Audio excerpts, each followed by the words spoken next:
Bismillahirrahmanirrahim. Assalamualaikum warahmatullahi wabarakatuh. Salam sejahtera bagi kita semua.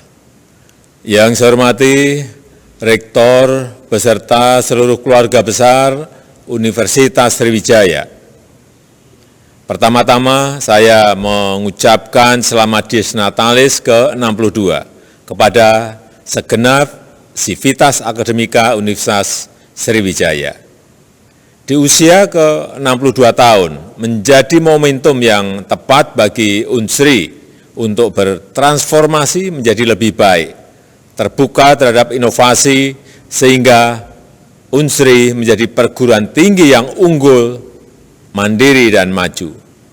Saya meyakini dengan semangat Merdeka Belajar dan Kampus Merdeka, Unsri akan menjadi pusat SDM unggul berakhlak mulia, SDM yang berkarakter Indonesia, yang menguasai ilmu pengetahuan dan teknologi, yang berwawasan global dan bervisi masa depan. Itu saja yang ingin saya sampaikan dalam kesempatan yang baik ini. Sekali lagi, selamat Dies Natalis ke-62 Universitas Sriwijaya. Terima kasih. Wassalamualaikum warahmatullahi wabarakatuh.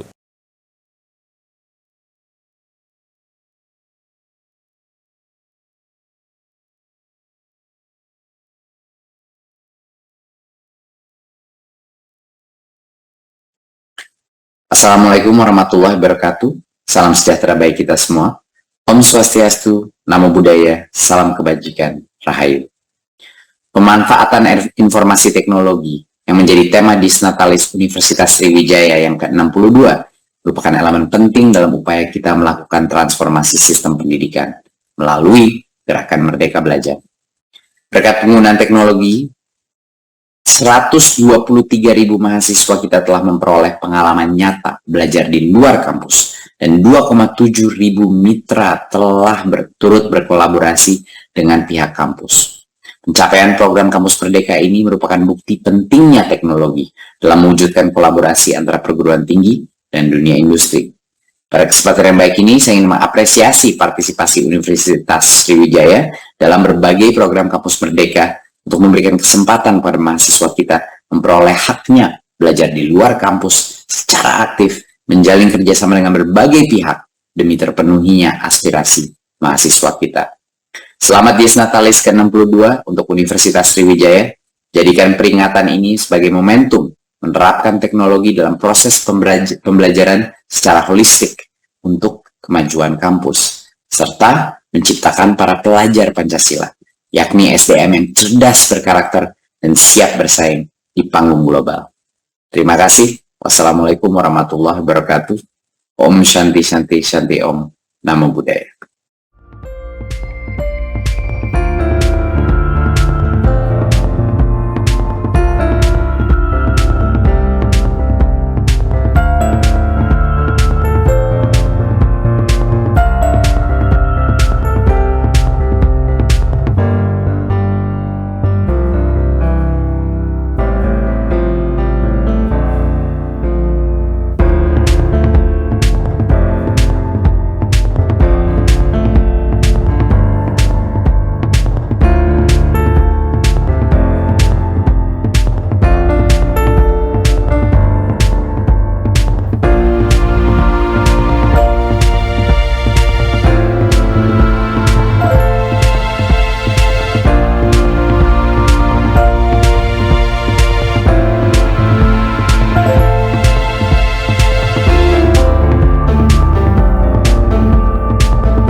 Selamat pagi, selamat siang, dan selamat sore, serta salam sejahtera buat kita semua. Pada pertemuan pada hari ini, kita akan melanjutkan bahasan kita mengenai tanah, dan pada pertemuan ini kita akan bahas tentang bahan organik dan bahan organik tanah. Bahan organik dan bahan organik tanah. Nah, dalam kajian bahan organik dan bahan organik tanah ini, tentunya kita perlu membatasi dulu pengertian dari bahan organik dan pengertian dari bahan organik tanah. Untuk itu, pada pertemuan ini ada beberapa subtopik bahasan yang akan kita bahas yang berkaitan dengan bahan organik tanah, yaitu pertama, subtopik bahasan tentang pengertian bahan organik tanah, dan berikutnya tentang subtopik bahasan sumber-sumber dari bahan organik, dan yang berikutnya yang berkaitan dengan komposisi dari bahan organik.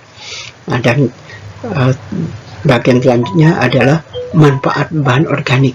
Nah, dari manfaat bahan organik ini ada manfaat bahan organik terhadap perbaikan sifat fisik tanah, ada manfaat bahan organik terhadap perbaikan sifat kimia tanah, dan ada manfaat bahan organik terhadap perbaikan sifat biologi tanah.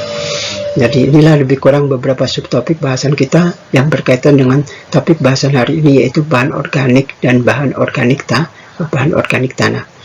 Nah, kalau kita perhatikan di gambar sebelah kanan ini Bapak dapatkan sumbernya dari Google, ya, Google Image, di mana di gambar ini disajikan seseorang memegang dua gumpal tanah yang berbeda. Yang satunya gumpal tanah yang rendah bahan organiknya, dan yang sebelahnya lagi adalah dia memegang segumpal tanah yang bahan organiknya lebih tinggi. Terlihat dari tanahnya yang warnanya lebih gelap, ya, lebih gelap. Ini kedua-duanya termasuk tanah mineral, di mana pada tanah mineral makin tinggi bahan organik, makin gelap warna tanahnya. Ya. Dan kalau kedua tanah ini diambil dan dilarutkan dalam tanah, ditambahkan air, dikocok, ya, masuk ke dalam tabung, dan ditambahkan air, dikocok, maka setelah beberapa saat terlihat bahwa pada tanah yang tinggi bahan organiknya itu akan terlihat warna airnya itu lebih gelap. Sedangkan tanah mineral yang sedikit bahan organiknya, setelah diberi air, dikocok, setelah selanjutnya diendapkan, maka terlihat bahwa air endapannya pun warnanya tidak gelap, ya, tidak masih lebih cerah dibandingkan dengan tanah mineral yang tinggi bahan organiknya. Mana tanah mineral yang tinggi bahan organiknya warnanya gelap, ya, warna gelap, coklat hitam. Sedangkan pada tanah mineral yang sedikit bahan organiknya, warna ekstraknya adalah berwarna coklat terang, terang. Nah, ini menunjukkan bahwa bahan organik mempengaruhi salah satu sifat fisik tanah, yaitu untuk tanah mineral, makin tinggi bahan organik tersebut mempengaruhi warna tanahnya, yaitu warna tanahnya makin gelap. Dan kalau kita ekstrak, terlihat bahwa memang air yang larut setelah dicampur dengan air dan dikocok, dan airnya setelah diendapkan, maka terlihat bahwa air yang dari tanah yang ada bahan organiknya, yang tinggi bahan organiknya, warnanya lebih gelap. Sedangkan yang sedikit bahan organik, warna airnya, lautan yang sudah diendapkan dan dicampur dengan tanah dan airnya diendapkan, airnya warnanya masih terang. Jadi makin tinggi bahan organik pada tanah mineral, makin mempengaruhi warna tanah yang makin gelap. Jadi itulah lebih kurang topik bahasan kita pada hari ini, yaitu mencakup bahan organik dan bahan organik tanah, dan akan membahas tentang beberapa subtopik, yaitu pengertian bahan organik dan pengertian bahan organik tanah, serta subtopik berikutnya yaitu sumber-sumber dari bahan organik yang bisa meningkatkan bahan organik dalam tanah, dan berikutnya komposisi dari bahan organik, serta manfaat dari bahan organik terhadap perbaikan sifat fisik, perbaikan sifat kimia, dan perbaikan sifat biologi. Untuk selanjutnya kita lanjutkan ke slide berikutnya. Nah, pada slide berikutnya ini sedikit kita merefreshing, ya, pemahaman kita terhadap tanah secara umum, bahwa pada tanah itu terdiri dari bahan padatan dan ruang pori. Jadi tanah tersusun dari bahan padatan dan ruang pori. Di mana ruang pori, kalau kita perhatikan sini tanah dibagi dua, ada penyusun tanah dibagi dua, ada padatan, ada ruang pori.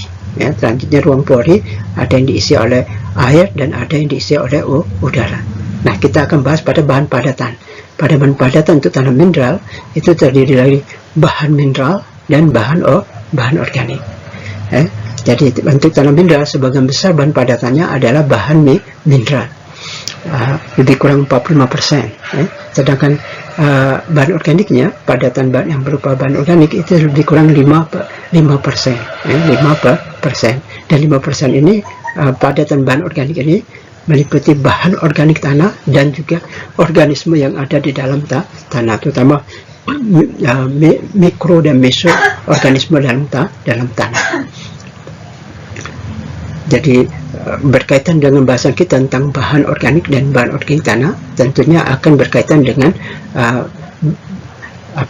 bahan padatan dan penyusun tanah. Untuk tanah mineral, bahan padatan yang dipengaruhi adalah bahan organiknya, konsentrasi bahan organiknya. Jadi makin tinggi bahan organik itu akan mempengaruhi tingkat kesuburan dari tanah mineral.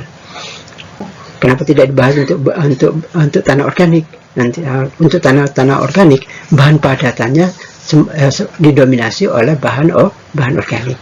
Nah, sedangkan pada tanah mineral, bahan padatannya 45%-nya adalah bahan mineral dan sekitar 5%-nya baru bahan organik. Jadi bahasan kita ini membicarakan untuk tanah mineral itu berkaitan dengan bahan organik ini, yang ada dalam tanah disebut dengan bahan organik tanah.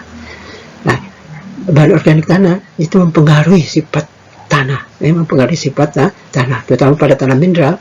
Kadar bahan organik lebih kurang 5% dari bobot total tanah itu berperan penting dalam menentukan kesuburan tanah. Tanah mineral dengan kadar bahan organik lebih kurang 5% dari bobot isi total tanah itu sudah memperbaiki sifat fisik, sifat kimia, dan sifat biologi tanah, sehingga memperbaiki kesuburan tanahnya, bahkan lebih lanjut memperbaiki kualitas tanah. Kita lanjutkan ke slide berikutnya.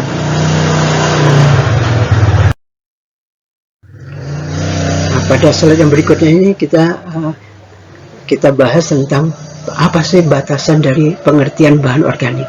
Apa sih dimaksud dengan bahan organik? Nah, bahan organik itu adalah semua senyawa organik.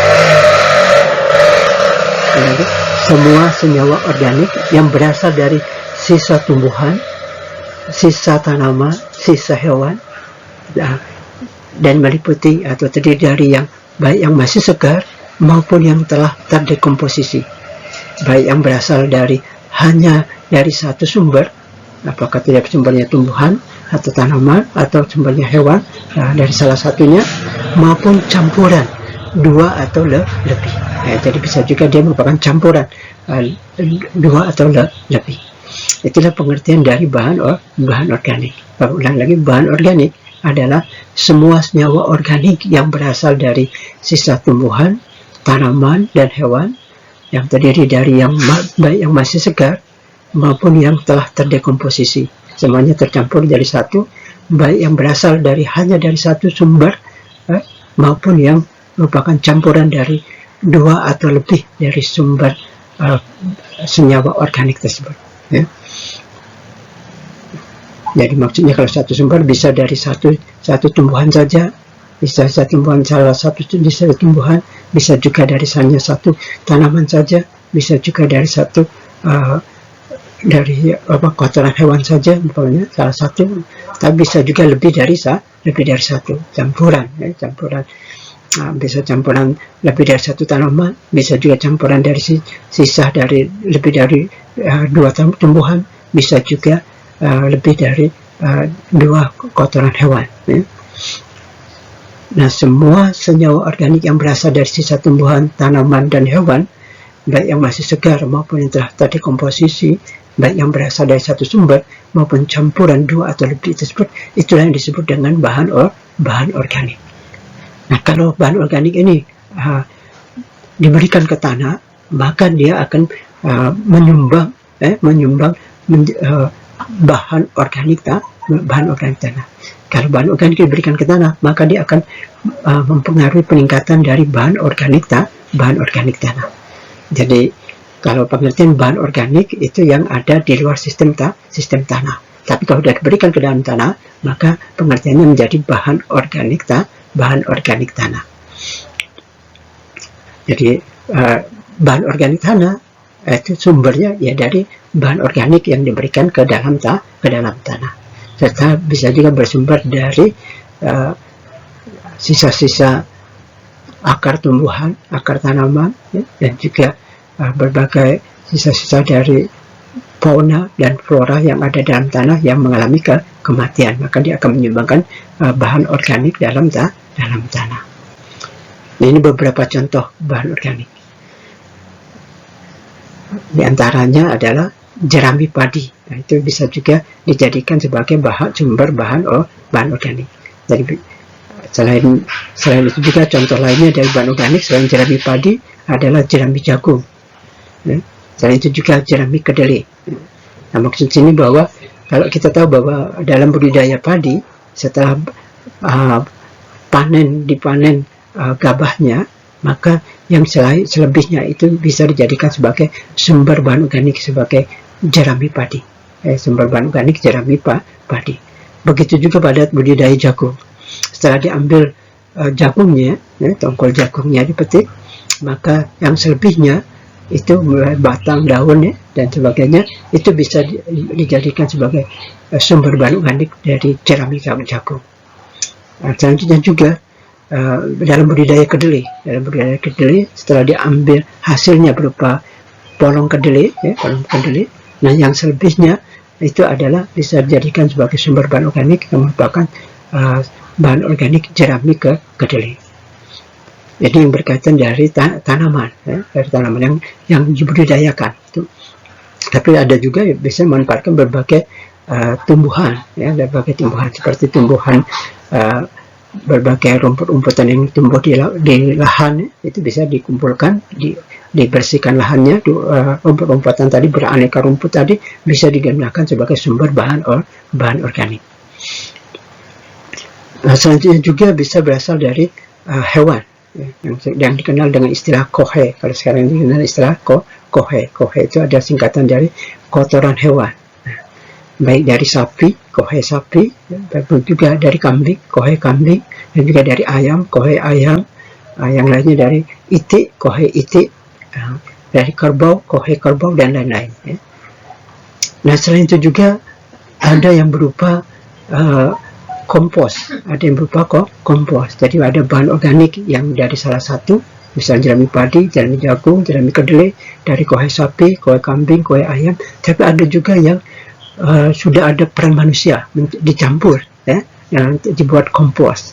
Nah, kompos bisa berasal dari gabungan jerami dengan kohe sapi, apakah jerami padi dengan kohe sapi, ataukah jerami jagung dengan kohe sapi, atau jerami kedelai dengan kohe sapi. Selain itu juga bisa kompos dari jerami dengan kohe ayam, dengan kohe ayam. Bisa juga kompos yang dibuat dari campuran jerami dengan kohe kambing, dan sebagainya, Bisa hanya dua, bisa lebih dari dua, Bisa antara jerami padi ditambah jerami jagung ditambah kohe sapi. Bisa juga jerami padi ditambah kohe sapi ditambah kohe kambing.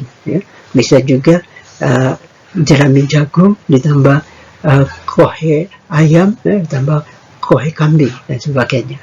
Nah, selain itu juga bisa juga berasal dari budidaya cacing. Yang dalam sisa-sisa media budidaya cacing itu menghasilkan kompos juga yang dikenal dengan vermikompos. Nah, ini adalah beberapa contoh dari bahan organik. Nah, bahan-bahan organik ini kalau diberikan ke tanah, dia akan menambah peningkatan dari bahan organik di dalam tanah. Kita lanjutkan pada slide berikutnya.